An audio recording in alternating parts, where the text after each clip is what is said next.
He replaced me with his son, right in front of everyone. 10 years of my life, erased in a single sentence. The conference room was full, board members, executives, even the interns who once asked me for career advice. And there I was, standing beside the man I'd helped build this empire for, watching him hand it over to his spoiled heir like it was a birthday gift. Charles Grayson, the CEO, cleared his throat and smiled. After a decade of loyal service, we've decided to bring in new leadership, someone with fresh blood. His voice was syrup sweet, but every word sliced deeper than a knife. Then Ethan, his golden boy, stood up, adjusting a designer suit he didn't earn. He walked over, shook my hand like a politician, and said loud enough for everyone to hear, "Don't worry, I'll keep your chair warm." The room chuckled. My body froze, but my face didn't flinch. I smiled back, a slow, polite, controlled smile, the kind that hides fire behind the teeth. Because while they thought I was breaking, I was calculating. The applause echoed like gunfire. Every clap felt like a betrayal. 10 years of sleepless nights, strategy and sacrifice, replaced by a surname. I walked out of that room without looking back. My heart was steady. My hands didn't shake. They thought I was defeated. But in that moment, I wasn't losing control. I was reclaiming it. Because if he wanted to treat business like inheritance, I'd teach him what real ownership costs. He took my career. I took his company. And the last thing I made him sign destroyed everything. Grayson Holdings wasn't just a company. It was a dynasty. A fortress built not on innovation or merit, but on inheritance. Every corner of that glass tower reeked of legacy and entitlement. The walls themselves seemed to whisper a single rule. Power belongs to the bloodline. For 10 years, I was the engine behind that illusion, the one who made the machine run while others took the credit. As chief operating officer, I rebuilt Grayson Holdings from the edge of bankruptcy, negotiated deals that saved thousands of jobs, and turned a failing financial empire into a global powerhouse. But in a place ruled by ego, competence was a threat. At the top sat Charles Grayson, the kind of man who wore wealth like armor. Silver hair, gold watch, a smile that never reached his eyes. He believed business was a birthright, not a battlefield. His favorite phrase echoed through the halls like scripture. Family is blood. Company is legacy. And then there was his son, Ethan Grayson, the prince, mid-30s, handsome in a sterile kind of way, arrogance polished to perfection. He didn't understand business, just optics. He didn't build teams, he inherited them. He talked like a visionary but couldn't balance a ledger to save his life. He hated me from day one. Maybe because I didn't bow. Maybe because I never called him sir. Maybe because I treated him like what he was, a liability. Every time I corrected him in meetings, I could feel his resentment sharpen. He once told a colleague, "She thinks she runs this place." He was half right. I didn't think it. I knew it. Behind the polished smiles and corporate speeches, Grayson Holdings was rotting from the inside. Departments waged silent wars for favor, and every promotion felt like a chess move on a board soaked with ambition. I survived it by staying sharper, faster, cleaner than anyone else. But I should have known. In a kingdom where loyalty doesn't flow in blood, betrayal always does. And when Charles decided it was time for family to lead, the battle lines weren't drawn on paper. They were carved straight into my back. The meeting wasn't on my calendar. No agenda, no warning. Just a message from Charles's assistant, "Boardroom, now." When I stepped inside, the air was already heavy. Every executive was seated, their smiles tight, rehearsed, the kind people wear before something ugly happens. Charles stood at the head of the table, immaculate as always, his hands folded over the Grayson crest embossed in gold. Ethan sat beside him, grinning like a child who already knew the ending of the story. Charles cleared his throat. After careful consideration, he began, the board and I have decided to restructure our leadership. Grayson Holdings needs new energy, someone who represents the future of this company, someone from the family. The words didn't land immediately. For a second, my brain refused to translate them into reality. Then it hit. Effective today, Charles continued, Ethan will assume the role of Chief Operating Officer. The room erupted in polite applause, a hollow, synchronized sound that felt more like a funeral march than a celebration. My funeral. 10 years of loyalty, gone in the length of a press release. I stood there, numb, watching Ethan rise from his chair, straighten his tie, and walk toward me. His cologne hit before his words did. Sharp, expensive, nauseating. He extended his hand. Don't worry, he said with that rehearsed smirk. I'll keep your chair warm. A few chuckles circled the table. My hand met his, firm and steady. I smiled, not the polite kind, but the kind that hides a knife. Make sure you do, I said softly. It gets cold fast. Charles gave me a look, part sympathy, part relief. You've done well, he said, but it's time for family to take over. Family. That word burned deeper than any insult. I had given my life to this company, sacrificed weekends, relationships, sleep. And all it took was a surname to erase me. I spent the rest of the meeting in silence, watching Ethan stumble through his vision for the future. Every sentence was a borrowed phrase, every idea recycled. The board nodded like obedient puppets. When the meeting ended, I gathered my notes and turned to leave. Charles called after me. Help him transition smoothly. You know the systems better than anyone. I paused at the door, my reflection caught in the glass. Calm, unreadable. Yes, I said. I know the systems better than anyone. What they didn't realize was that I wasn't walking away defeated. I was walking away armed. I left the company in silence. No speech, no tears, no goodbyes. Just the sound of my heels against the marble floor, echoing through the lobby I'd once redesigned myself.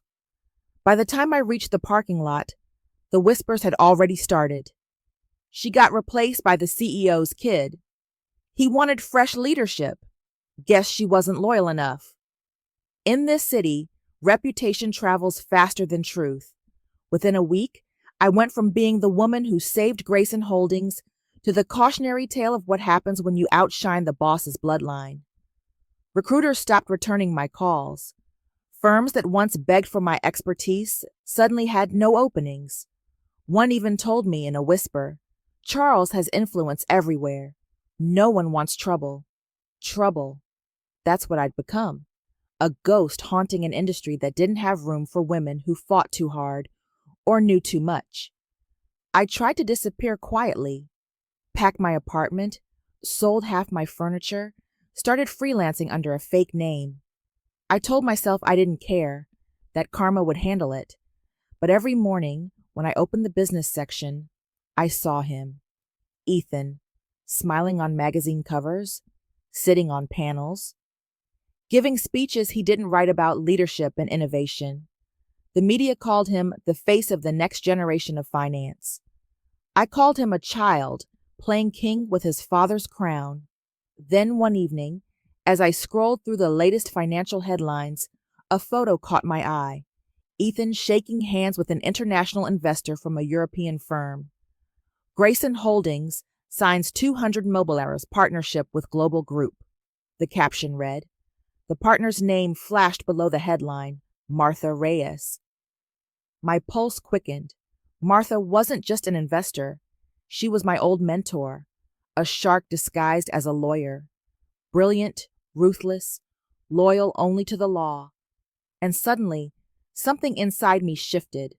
The humiliation, the loss, the silence. It all condensed into a single, razor-sharp thought. If Ethan wanted to play CEO, I would give him a game he couldn't survive. And Martha? She'd help me write the rules. The first line of the message I sent Martha was 3 words: I need you. Her reply was immediate, a single economical sentence that carried the weight of every courtroom she'd ever won. Tell me everything.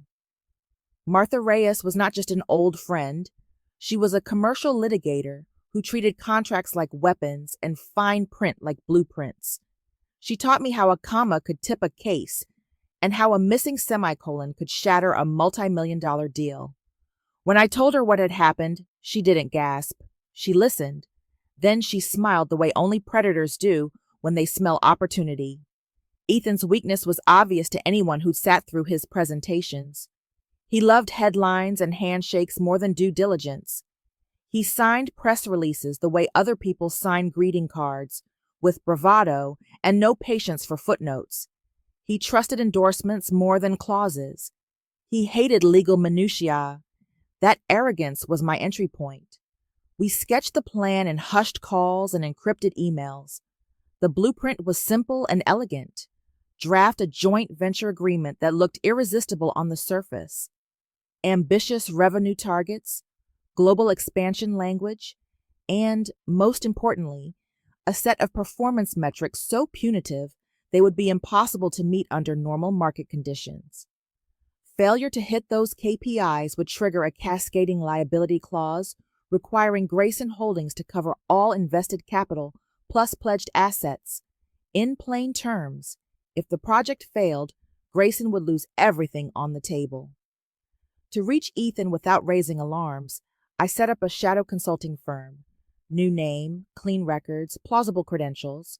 I reached out through an industry broker and positioned myself as an outside advisor with fresh strategies for market entry. Ethan ate the bait. He wanted a star to validate his strategy. I offered a star with a signature he couldn't resist. Martha and I wrote the contract like artisans crafting a bomb. Every line was deliberate. Phrases were buried in annexes. Thresholds were nested 3 levels deep inside schedules. Cure periods and notice requirements were arranged to look generous while functionally tightening the noose.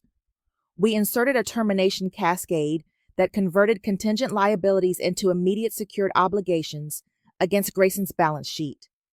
We layered the document with cross-default triggers tied to unrelated financing instruments. It read like a growth plan to a press release, but in legal terms, it was a time bomb. The work was meticulous, almost clinical. I remembered the old nights at Grayson, drafting rescue plans under harsh fluorescence, and I felt a strange comfort aligning clauses like chess pieces. Martha's edits were surgical. She circled phrases and left marginal notes. Make this irrevocable on signature. I put the final touches in a voice that sounded like the consultant I pretended to be. Confident, forward-looking, charismatic. When I handed the package to the broker, he called Ethan directly. The golden boy met with me twice, charmed and impatient. He glanced at the pages, skimmed the KPIs, and, enchanted by the headline numbers, he signed. No second read, no counsel heeded, no humility. He wanted control. I gave him a pin. It started with headlines. Grayson Holdings secures $200 million global partnership. Young visionary CEO expands legacy beyond borders. Ethan stood in front of cameras, beaming, shaking hands, flashing that manufactured smile that belonged more to a magazine cover than a boardroom. He spoke in grand metaphors, throwing around phrases like innovation, global footprint, and visionary leadership. The press adored him. The board swooned. Charles looked at him as though he were the second coming of Rockefeller. I watched from my apartment window, the TV light flickering across my face. I didn't need applause. I needed time, and time was already on my side. From the moment Ethan signed, the countdown had begun. For the first few months, everything looked perfect. Revenues spiked, artificially. The deal was structured around short-term injections designed to impress investors. But the clauses buried deep within the contract demanded performance targets no company could achieve. Double-digit quarterly growth across multiple markets, compliance certifications in unrealistic timeframes, foreign approvals that took years to process, all to be delivered in 90 days. I didn't have to lift a finger. The trap was self-sustaining. By the third quarter, cracks began to show.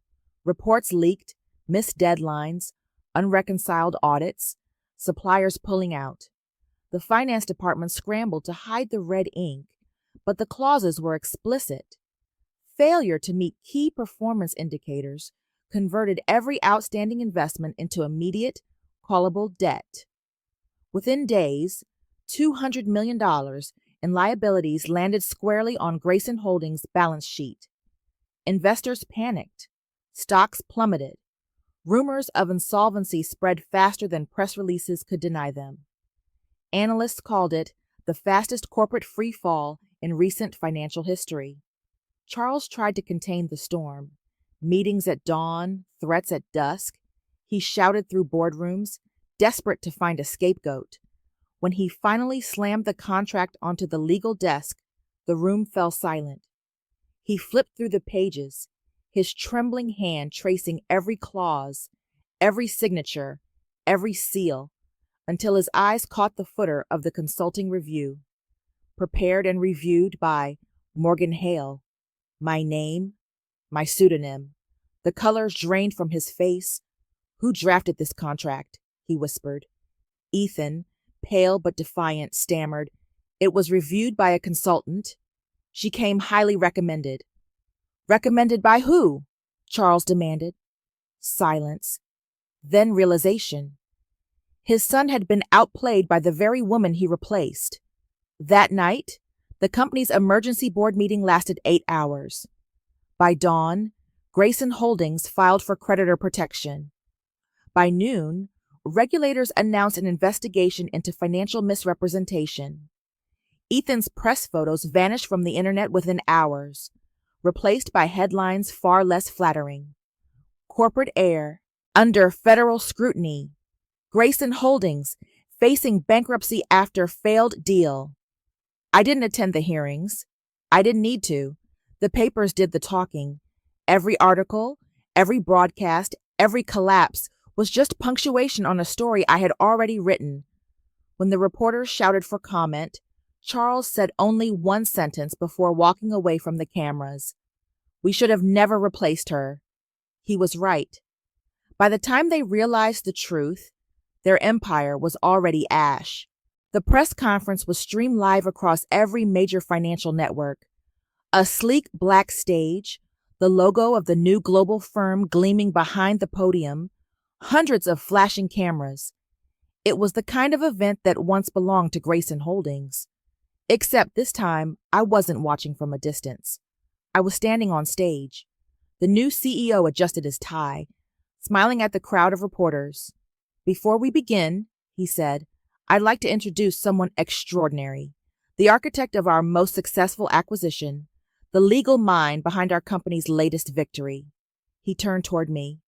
Ladies and gentlemen, meet the woman who wrote the contract that ended Grayson Holdings. For a moment, the room froze. Then the air erupted.